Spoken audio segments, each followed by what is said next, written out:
Hi, I'm Stephanie Ellis, and this is my new folk horror Harrowfield, which is out October the 1st. It's a quiet folk horror, like so many. It includes the standard tropes of isolation, newcomers to a village, strange beliefs, and a very definite connection to the land. But what I've also tried to address in this book are some of the problems that farmers are facing in modern times. It addresses the issue of the tax man going after small farmers. I'll not say the big estates because they usually have enough money to cope with anything the government throws at them and they dodge the tax man anyway. But I'm talking about small farms that I grew up amongst in my days at the cider house.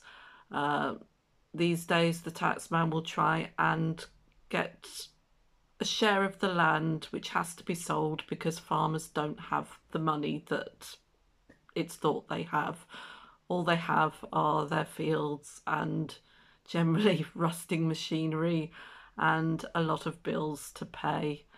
If you start cutting away portions of a farm that's gone down through generations, you begin to destroy a tradition, you destroy connections to the land, and quite often you destroy livelihoods for generations to come.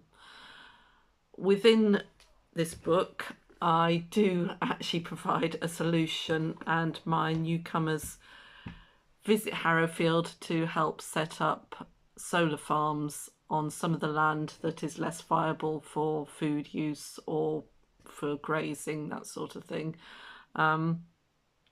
Solar farms are a bit of an issue these days because they are a blot on the landscape, but the lease value, the rental value to the farmers might be enough to actually swing it so that those farms can continue for years to come. I didn't actually realise that land is actually just leased out to solar companies rather than sold, but the leasehold will last for about 20 odd years and then it's looked at again.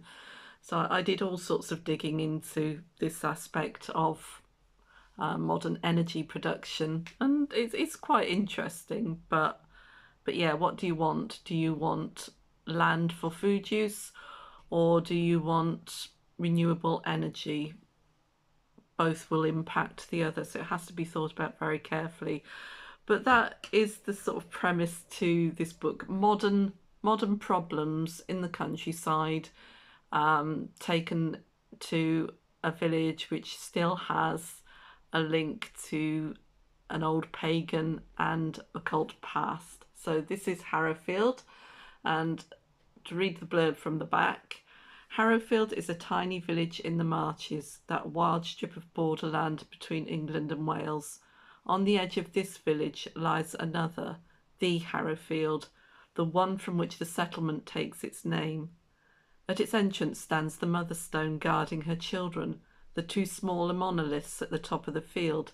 This is the ancient site of the harrowing. When Dowena Parry's brother goes missing while surveying farmland, she and his daughters head to the village to track him down. Midsummer approaches, and, even though they find him unharmed, they become caught up in strange events which lead them to the harrowing, an ancient act of penance or sacrificial revenge. So I hope you pick up Harrowfield and read it and enjoy it. Again, it is a quiet folk horror, so yes, there's ritual, possibly death. I think I had a death or two, but you'd have to read it and find out for yourselves. Thank you.